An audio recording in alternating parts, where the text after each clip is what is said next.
এরে আল্লাহর গোলাম, ওরে যুবক, আল্লাহকে রাজি করার জন্য সামান্য একটু আমল যদি করো, আল্লাহ কেমন মর্যাদা বাড়ায়। ওরে বান্দা, আল্লাহর কাছে দামি হইতে গেলে বেশি আমল লাগে না, বড় মুফতি মুহাদ্দিস লাগে না। আল্লাহর কাছে দামি হওয়ার জন্য মুফতি লাগে না, মুহাদ্দিস লাগে না, বক্তা লাগে না, পীর সাহেব লাগে না। বড় আল্লাহওয়ালা আব্দুল্লাহ ইবনে মুবারক ইরাকের সবচেয়ে বেশি আমল করেছ, কিন্তু আমলের মধ্যে আল্লাহকে রাজি নাই। আল্লাহকে রাজি করার জন্য আমল হয় না। এরে বান্দা, আখলিস দীনাকা ইয়াকফিকাল আমালুল কলিল। আমাদের এই দারুস সুন্নাহ মাদ্রাসার ছোট্ট ছোট্ট ছাত্ররা আবার তোমার আমলটাকে শুদ্ধ করে নাও। সামান্য আমল তোমার জান্নাতে যাওয়ার কারণ হয়ে যাবে। এত কান্না করেছো, আল্লাহর নবী ডাক দিয়া বলেন, ও সাহাবায়ে কেরামের দল, ভালো করে শুনে নাও। যেই সাহাবী কান্না করে করে এইভাবে কান্না করে দোয়া করেছে, ওর কারণে আল্লাহ সবার দোয়া কবুল করে নিয়েছে। ইয়া ইলাহি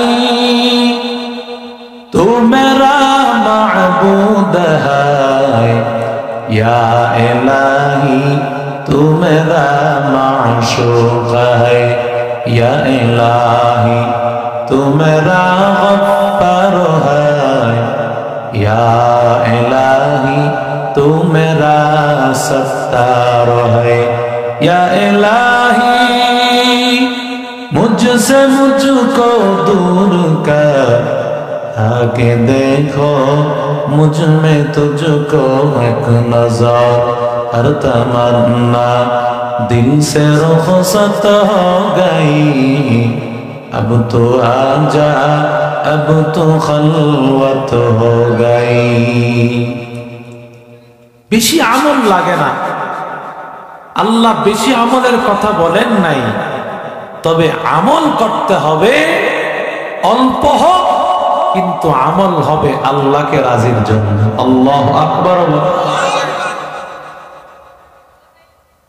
তাবারাকাল্লাযী বিয়াদিহিল মুলক ওয়া হুয়া আলা কুল্লি শাইইন কাদির, আল্লাযী খালাকাল মাউতা والحياة ليبلوكم أيكم أحسن عملا।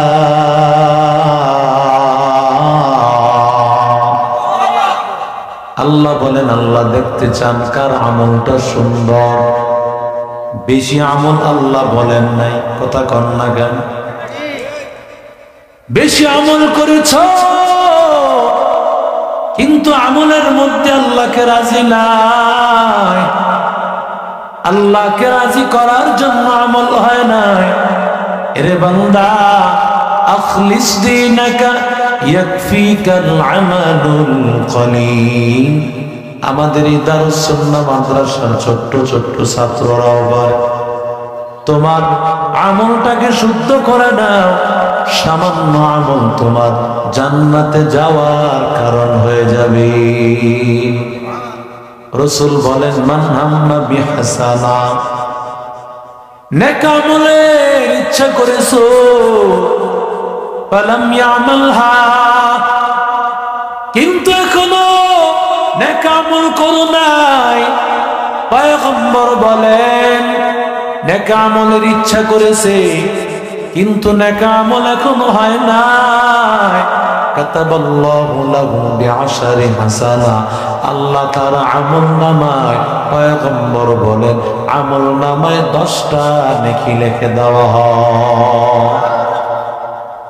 এখনো নেক আমলের নিয়ত হয়েছে, কিন্তু আমল, আরো কথা বলেন, হয় না এখনো। আর নবী আমার বলেন, মাহফিলে আসার নিয়ত করেছো, ওয়াল ওয়া'মালহা, এবং মাহফিলে আসিয়া হাজির।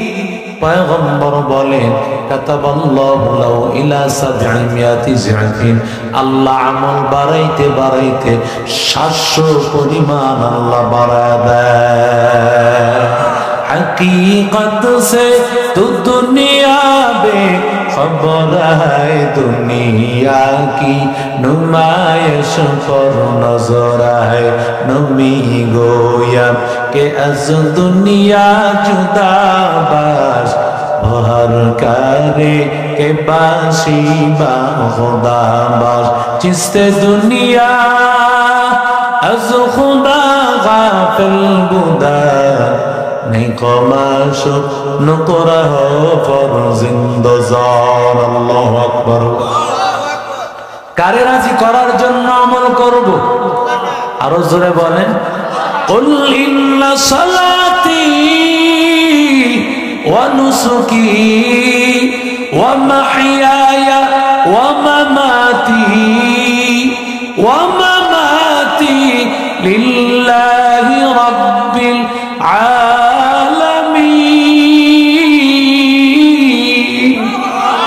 আল্লাহ বলেন, ও গোলাম তুমি আল্লাহর কাছে বলো, আল্লাহ আমার নামাজ, আমার কুরবানি, আমার বেঁচে থাকা, আমার মরে যাওয়া কার জন্য? আরো জোরে বলেন, এরে নবীর আশিক উম্মতের দল, এরে আল্লাহর বান্দা। বান্দা যখন সব কিছু আল্লাহর জন্য করবে, আল্লাহ এত খুশি হন, কারণ বান্দার সাথে আল্লাহর এত সম্পর্ক। আমার আল্লাহ চান বান্দা তোকে আমি আমলের মাধ্যমে মর্যাদা বাড়াবো। বান্দা একটা আমলের বিনিময় আসরের ময়দানে আমি আল্লাহ জান্নাতে পৌঁছায় দিব। বেশি আমল লাগবে না, একটা আমল যদি কবুল হয়, এই যে আজকের রাতের আমলটা কবুল হলে জান্নাত দিবেন কি দিবেন? আরো জোরে বলেন সুবহানাল্লাহ, আলহামদুলিল্লাহ। মাঝে মধ্যে বইলে লাভ আছে না নাই? আরো জোরে কন। এক মাহফিলের প্রধান বক্তা যাওয়ার পরে এক লোক গিয়া বলতেছে, হুজুর আপনি কি মাহফিলের প্রধান বক্তা? নি বলে হয়। হুজুর আপনি মাঝে মধ্যে আমগো দিয়া সুবহানাল্লাহ আলহামদুলিল্লাহ আল্লাহু আকবার বলেন। ব্যাপারটা কি কদি? কিছুদিন আগে হুজুর আপনি এক জায়গায় বয়ান করে গেছেন, বাড়িতে যাইতে যাইতে 12টা, আমার স্ত্রী দরজা খোলে না। তুমি কইতে আইছো? আমি অমুক হুজুরের বয়ান শুনে আইছি। তুমি বুঝি বয়ান শুনেন না মানুষ? হ্যাঁ, কইতে চা সিগারেট খেয়ে ঘোরাফেরা করে আইছো, ঘুরা মিরা আইছো, দরজা খুলতাম। হুজুর মাইক তো আপনার কাছে, যা কিছু কন সব তো আপনারাই কন, আমরা তো শ্রোতা বসে থাকি, আমাদের তো কোনো কাজ নাই। আমাদের দিয়া যদি মাঝে মধ্যে সুবহানাল্লাহ আলহামদুলিল্লাহ আল্লাহু আকবার বলা, সওয়াবের সওয়াব হলো, ম্যাডামও ঠিক থাকবো। কথা কন ঠিক না বেঠি? যেমন মহিলাদের মধ্যে কিছু খারাপ আছে, পুরুষদের মধ্যেও কিছু খারাপ আছে না? বেড়া বুড়া হয়ে গেছে, এই বুড়ির লগে খেট খেট খেট খেট শুরু করছে। তুমি বুড়া বয়সে কি শুরু করলা? তোরে দেখলে আমার পুরানো দুঃখ মনে হয়। একটা বিয়া করছিলাম বহুত আগে, একটা খাট নাই, পালন নাই, টাকা পয়সা কিচ্ছু নাই। এই বিয়াটা যদি অহন করতাম লক্ষ লক্ষ টাকা পাইতাম। এই দুঃখ মনে করা তোর সাথে এমন করি। মাইয়ারে কয় তোর বাপ দেখ বুড়া বয়সে কি শুরু করছে, তোর বাবারে বুঝা। বাবা তুমি বুড়া বয়সে কি শুরু করলো? কয় সব কিছু বাদ, তোর মারে কর বুড়া বয়সে সবার হাতে হাতে মোবাইল, এই সব কিছু বাদ, মোবাইল লাইন না দিতে হবে। বুড়া বয়সে এখন এই বুড়ি কি করছে? বাপের বাড়িতে একটা কি আইনা দিছে, মোবাইল আইনা দিছে, হোর বাড়ির মোবাইল। কথা কোন ঠিক না বেঠি? মোবাইল যখন আইনা দিছে, রাস্তায় বাইরেছে, চাচা এই বুড়া বয়সে বলে ওর বাড়িতে মোবাইল লইছে। ও কে কইলো? চাচি এনা কইল। আর একটু সামনে গেছে, এক লোক কয়, চাচা দাদা বুড়া বয়সে বলে মোবাইল লইছেন ওর বাড়ি থেকে। কে কইলো? দাদি এনা কইল। সারা দুনিয়া বইরা লাইছে। মুরগি যেমন ডিম পাইরা সারা বাড়ি কক্ষ কইরা সারা বাড়িও নাই, কিছু মাইয়া লোক এমন আছে ওর বাইর থেকে বাবার বাইর থেকে কিছু আনতারলে সারা দুনিয়াও নাই। কথা কোন ঠিক না বেঠে? এখন এই বুড়া বয়সে মোবাইল লইছে। বুড়া মানুষ কি ফাংশন কম বোঝে না বেশি বোঝে? আরো জোরে কম। যত কম বয়স মোবাইলের ফাংশন তত বেশি বোঝে। কথা কোন ঠিক না বেঠে?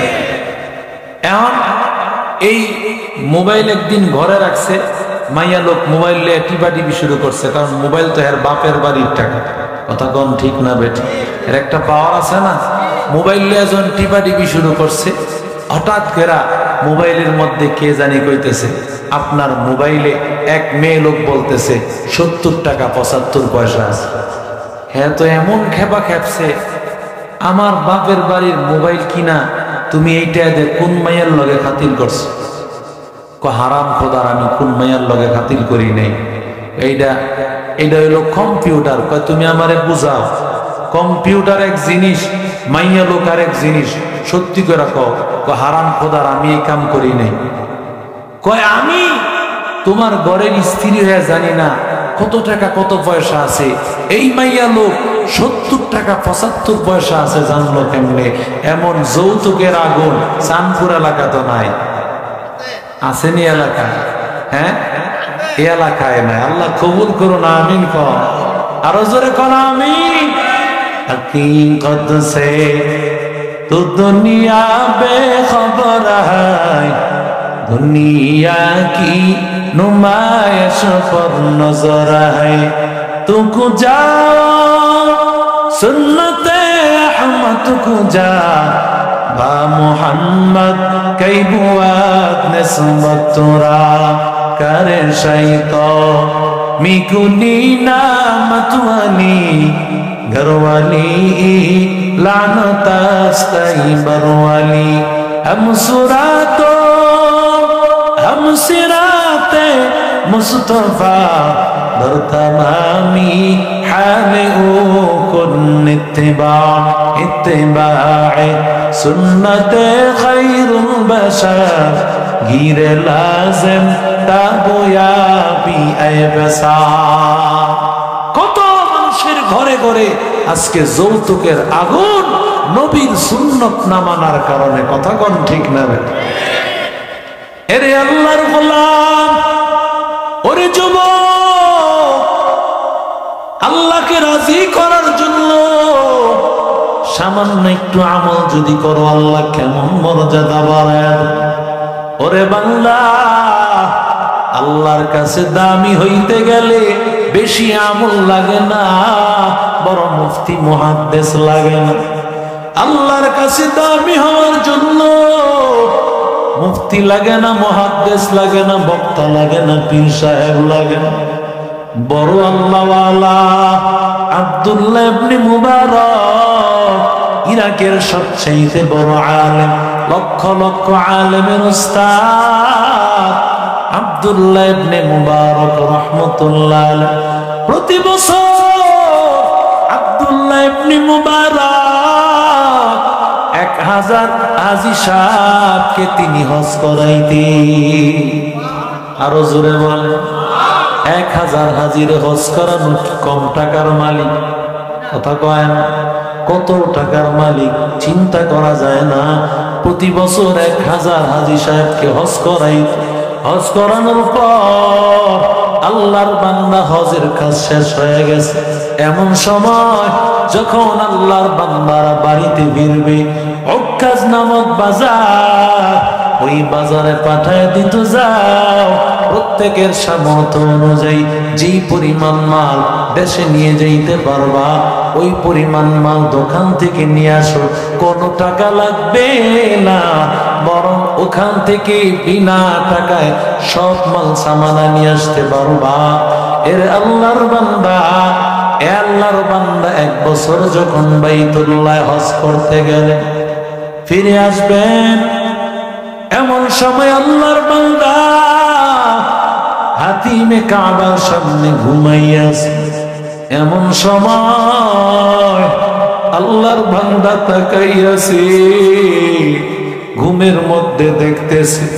ওরে যুবক, দিলের কানটা লাগাইয়া শুনো, আল্লাহওয়ালা হইতে বেশি সময় লাগে না রে বাবা, একটু লাগে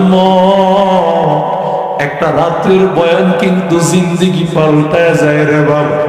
কত আল্লাহর বান্দারা মাঝে মধ্যে এসে বলে, জুরি দাড়িটা আপনার বয়ানের কারণে রাখছে, কলিজাটা ঠান্ডা হয় রে যুবক। কত কিছুদিন আগে এক ড্রাইভার আমার পরিচিত সেই সিরাজগঞ্জ, দাড়িটা দেখিয়া বলি বাবা কত সুন্দর। বলে হুজুর আপনি যে বলছিলেন দাড়ি রাখতে, দাড়ি রাইখা দিছে। আল্লাহর কাছে বলি, আল্লাহ আসরের ময়দানে হয়তো আর কিছু থাকবে না রে আল্লাহ, মানুষগুলো আল্লাহ বিদ্যার করে দিব, আর কিছু থাকবে না রে বাবা। এরে যুবক, ও আল্লাহর গোলাম, ও নবীর আশিক উম্মতের দল, ও আল্লাহর বান্দা আব্দুল্লাহ ইবনে মুবারক রাহমাতুল্লাহ আলাইহি তাকায় দেখতেছি মাথার কাছে এক আল্লাহর বান্দা দাঁড়ায় আছে, পায়ের কাছে এক আল্লাহর বান্দা দাঁড়ায় আছে। পায়ের কাছে লোকটা জিজ্ঞাসা করতে, এই বছর কতজন হাজী সাহেব হজ করেছে? মাথার কাছের লোকটা বলে 6 লক্ষ হাজী সাহেব হজ করেছে। পায়ের কাছের লোকটা বলতেছে, কতজন হাজী সাহেবের হজ আল্লাহ কবুল করেছে?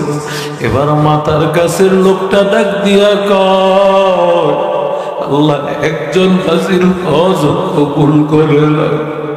এরে আল্লাহর বান্দা যুবক, কত হাজী সাহেব লক্ষ লক্ষ ওই যে পাথরগুলো মারে, পাথরগুলো কিন্তু কারোটা জমিনে পড়ে থাকে।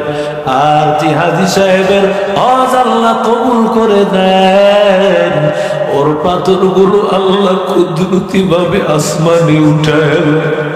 ওরে আল্লাহর বান্দা যুবক, ওরে আল্লাহর বান্দা, এবার পায়ের কাছের লোকটা ডাক দিয়ে কয়, মানুষেরা লক্ষ লক্ষ টাকা খরচ করিয়া হজে গেল,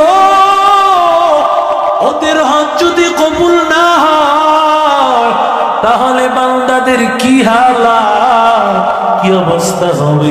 বার মাথার কাছের লোকটা ডাক দিয়া কয়, ইয়ামানের একটা লোক আছে, তার নাম হলো আলী ইবনে মুআফফাক। ওই লোকের কারণে 6 লক্ষ হাজির হজ আল্লাহ কবুল করে নিয়েছে। মুসলমানি বুয়াত গর্দন নেহাদা, ইনানে খুদ বদস্তে খাজাদাদন, গর্ব সুরত আদমি ইনসাবুদে হামদবো জাহলুহাক সাবুদে, আদমিরা আদমিয়ত লাজমাত উদরাগর মুনবাশত হয় জাওয়া। ওরে যুবক, দিলের কানটা লাগাইয়া শো, ওরে হেদায়েতের মালিক আল্লাহ। ওরে বান্দা, এবার আব্দুল্লাহ ইবনে মুবারকের সাথে সাথে ঘুম ভাঙ্গিয়া গেছে। ঘুম ভাঙ্গিয়া যাওয়ার পর আব্দুল্লাহ ইবনে মুবারকের মাথা গরম, আমিরাকেরা তো বড় আলেম, কোথায় এমন একটা লোক আমি চিনিও না জানিও না, ওর কারণে আল্লাহ 6 লক্ষ হাজির হজ আল্লাহ কবুল করেছে। আমি আমার ইরাকে যাব পরে, আগে আমি আমার ইয়ামানে গিয়া ওই আলীর সাথে আগে গিয়া সাক্ষাৎ করব। ওরে আল্লাহর বান্দা, ওরে যুবক ভাই, আল্লাহর বান্দা এবার 1000 হাজী সাহেব সবাইকে পাঠিয়ে দিল ইরাকের পথে। আল্লাহর বান্দা চলে গেল ইয়ামানের দিকে। ইয়ামানে হাজির হওয়ার পর তাকে অভ্যর্থনা জানানোর জন্য হাজার হাজার লক্ষ লক্ষ ছাত্র, যারা তার ছাত্র, বড় বড় আলেম। কারণ আব্দুল্লাহ ইবনে মুবারক তো তৎকালীন সময়ের সবচাইতে বড় আলেম। জানেননি কে? তিনি হলেন ইমাম বুখারীর দাদা উস্তাদ। আল্লাহু আকবার বলেন। ওরে আল্লাহর বান্দা যুবক, ও পর্দার অন্তরালের আম্মা জান, ওরে যুবক ভাই, আল্লাহর বান্দা আব্দুল্লাহ ইবনে মুবারক এবার সেখানে গিয়েছে। আসল ঘটনা তো কাউরে বলে না, গোপনে গোপনে জিগায় আলী ইবনে মুওয়াফফাক চিনি, কেউ চেনে না। কারণ কিছু মানুষ এমন আছে রিকশা চলায় কিন্তু সম্পর্ক কার সাথে। আরো জোরে কম। এর যুবক, তুমি মনে করতেছো রিকশা চালক, তুমি মনে করতেছো মেতক, তুমি মনে করতেছো সাধারণ একটা দোকানদার, কিন্তু না রে বাবা, আমার আল্লাহর সাথে বান্দার সম্পর্ক। আমার দয়ার মাওলা রে, আমার দয়ার মাবুদ রে, কোথায় গেলে পাইব তোমার ঠিকানা,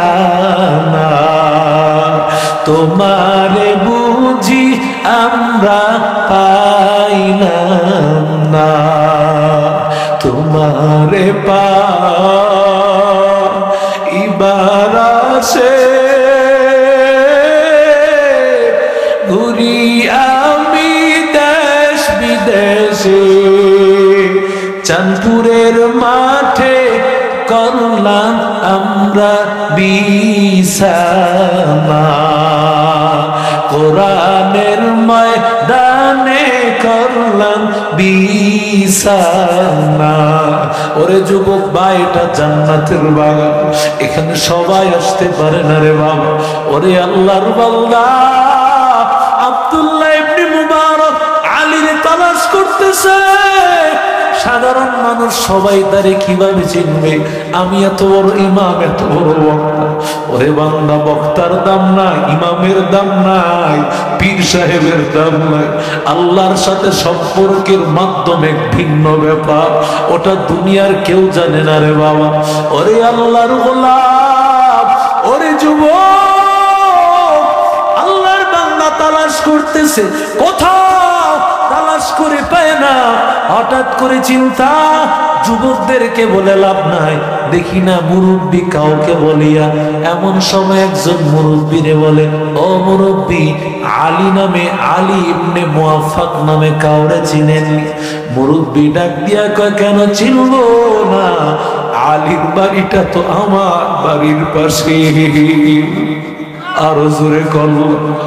আব্দুল্লাহ ইবনে মুবারকের কলিজাটা ঠান্ডা, যে আলীর তালাশে হাজির, ওই আলীর তালাশ পেয়ে গেছে আব্দুল্লাহ ইবনে মুবারক। দরজার সামনে হাজির। ওরে আলী, দরজা খোল। আলী এবার দরজা খোলার পর বলে, কে তুমি? বলে, আমি একজন মুসাফির। তুমি কে? বলে, আপনি আলী, আমি একজন সাধারণ মুচির কাজ করি। আলীরে ডাক দিয়া কো, আলী, আমি এটা জানতে চাই না, আমি জানতে চাই মাওলার সাথে কি সম্পর্ক তো। আরো জোরে করলাম। এরে আল্লাহর বান্দা, আলী ডাক দিয়া কো, ও মুসাফির ভাই, কি তোমার পরিচয়? কি তোমার নাম? বলে, আমি ইরাকের আব্দুল্লাহ ইবনে মুবারক। আলী ডাক দিয়া কয়, কোন আব্দুল্লাহ ইবনে মুবারক? ইরাকের সবচেয়ে বড় আলেম নাকি? বলে, আমার কপালটা কত ভালো, ইরাকের সবচেয়ে বড় আলেম আমার বাড়িতে হাজির। যেমন আমরা মাঝে মধ্যে গেলে কত মানুষ কলিজা ভরে বলে, হুজুর আপনি আমার বাড়িতে আসছেন, আমাদের কলিজাটা ঠান্ডা হয়ে গেছে। এটা আলেমের মহব্বত বাবা। সবাই মহব্বত দিতে জানে না রে বাবা।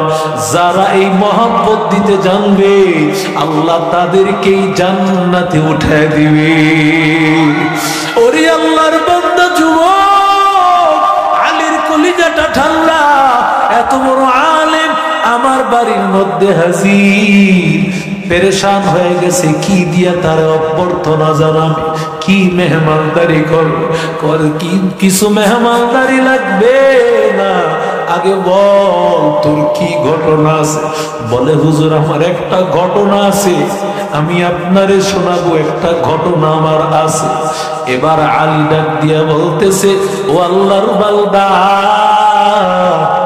প্রতি বছর মানুষেরা বাইতুল্লাহ যায়, প্রতি বছর মানুষেরা মদিনায় যায়, আমার মনটা পাগল। মানুষেরা বাইতুল্লাহ যায়, আমার মনটা কাঁদতে থাকে, টাকা নাই, টাকা থাকলে তো আমি বাইতুল্লাহ যাই, মদিনায় যাইতাম। মনে মনে চিন্তা, আমি এখন থেকে আমি মুচির কাজ করি, দিনেও কাজ করব, রাতেও কাজ করব, দিনে এবং রাতে মিলে কাজ করা শুরু করলাম। মানুষের এলাকায় জানাজানি হয়ে গেছে, মানুষেরা রাতেও আমার কাছে জুতা নিয়ে আসে। 1 বছর কাজ করতে করতে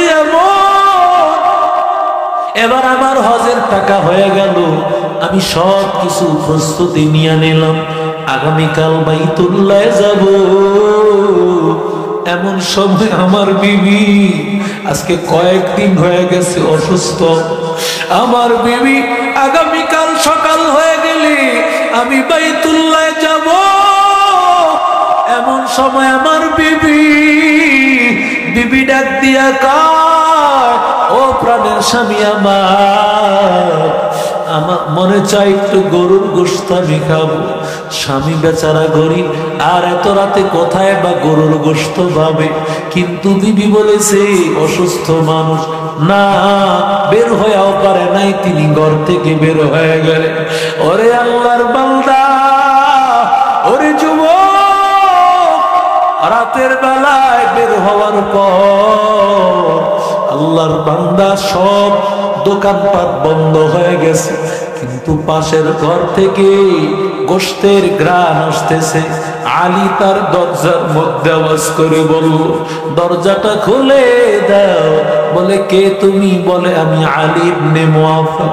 দরজাটা খোলার পর আলী ডাক দিয়ে বলতেছে, আমার জন্য দোয়া করিও, বাইতুল্লাহ যাব, আল্লাহ যেন আমার হজ্জে মাকবুল, হজ্জে মাবরুর নসিব করে। আর তোমার কাছে একটা ডাক, আমার বিবি অসুস্থ হয়ে পড়ে আছে, একটু সামান্য বাটি দিয়ে একটা বাটি সামান্য গোশত দিবা লাগে। আলীরে ডাক দিয়া কে, ও আলী, এই গোশত আমার জন্য হালাল, তোমার জন্য হারাম। আল্লাহর বান্দা ডাক দিয়া কয়, এটা কেমন কথা? তুমিও মুসলমান, আমিও মুসলমান, তোমার জন্য যেটা হালাল আমার জন্য হালাল, তোমার জন্য যেটা হারাম আমার জন্য হারাম। তোমার জন্য হালাল হলে আমার জন্য হারাম হবে কি বলতে চায় না। বলে আলী আমারে এটা বলতে বলিও না, এটা আমার মাওলার সাথে আমার সাথে গোপন ব্যাপার। আলী ডাক দিয়া কয়, এরে যুবক, ও আল্লাহর বান্দা। আলী ডাক দিয়া কয়, যদি না বলো আমি এখান থেকে যাব না, আল্লাহর কসম করে বলি, বলতে হবে তো। বারবার বলার পর এবার আলী বলতে শুরু করলে, আল্লাহর বান্দা বলতে শুরু করলে, ও আলী তুমি তো জানো আমি একজন দিন মজুর, সকাল বেলায় বের হয়ে কিছু কাজ করলে আমার ফ্যামিলির জন্য আমি কিছু টাকা আমি আনতে পারি, আমার ফ্যামিলির খাবারের ব্যবস্থা হয়। কিন্তু আজকে কয়েকদিন যখন বাহিরে বের হই খাবারের ব্যবস্থা হয় না, কোনো ইনকাম আমার নাই, খাবারের ব্যবস্থা আমার হয় না। একই 3 দিন হয়ে গেল, আজকে 3 দিন এমন সময় আমি আমার সন্তানদের দিকে তাকায় দেখি, আজকে যদি খাবারের ব্যবস্থা না হয় মনে হয় যেন ঘর থেকে আজকে কয়েকটা লাশ বের হবে।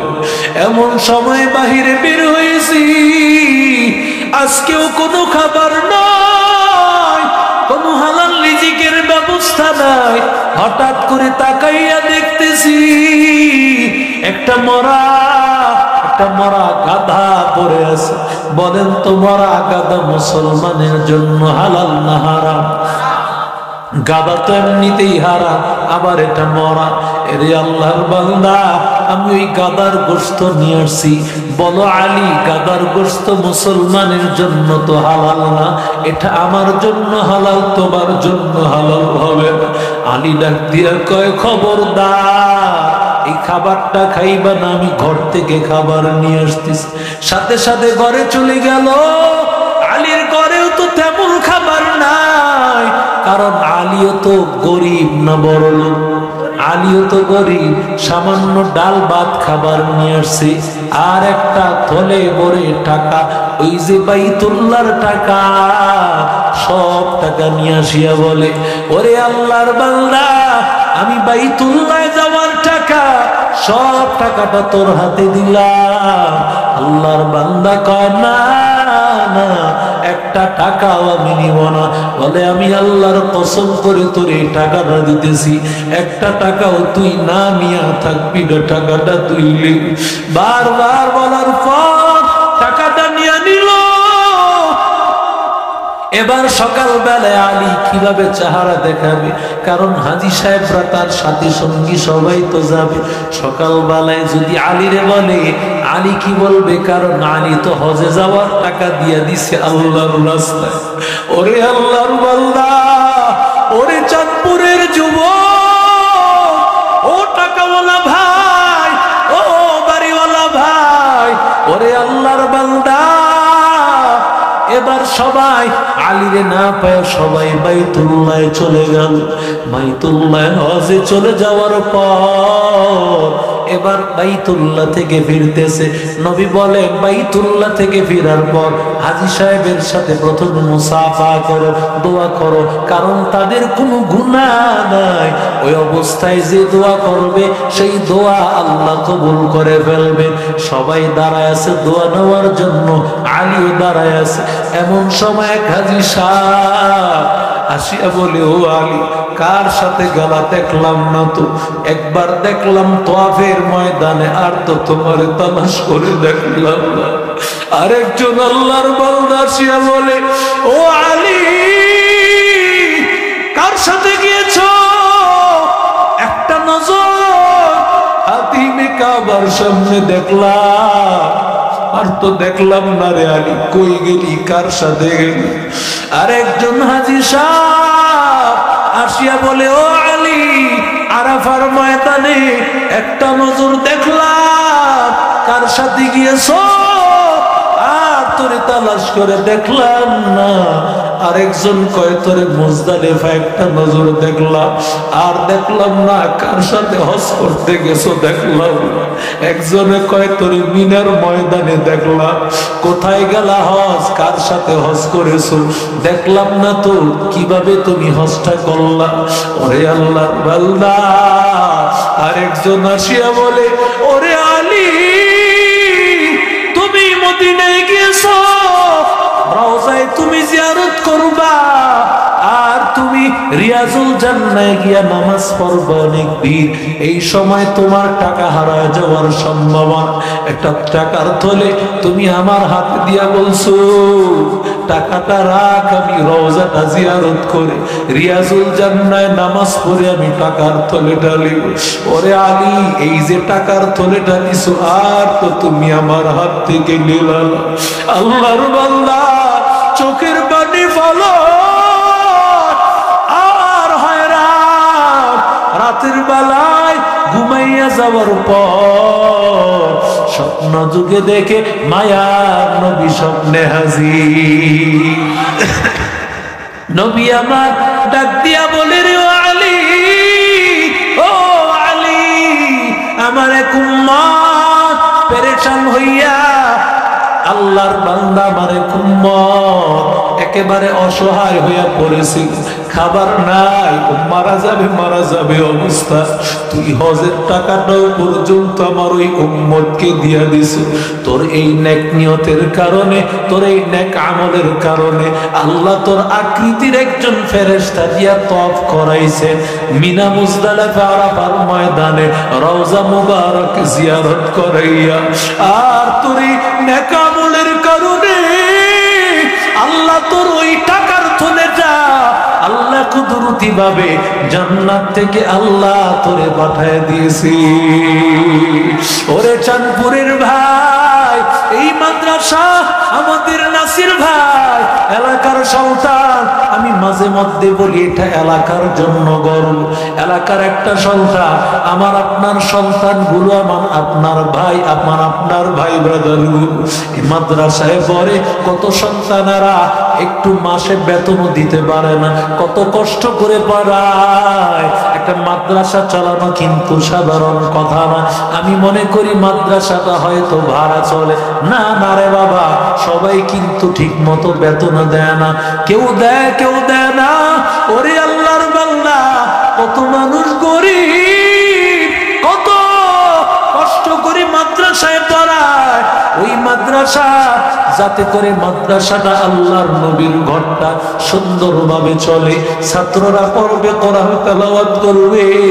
আজকে আপনাদেরকে দেখাইছে ছাত্ররা কত সুন্দর করে জানাজা পড়ায়, কত সুন্দর তেলাওয়াত যোহরের নামাজের পর থেকে ছাত্ররা দেখাইছে। এটা এলাকার জন্য গর্ব। 24টা ঘন্টা তেলাওয়াত হয়, আর গোটা চাঁদপুরে আল্লাহর রহমত নাজিল হতে থাকে, ঠিক কিনা?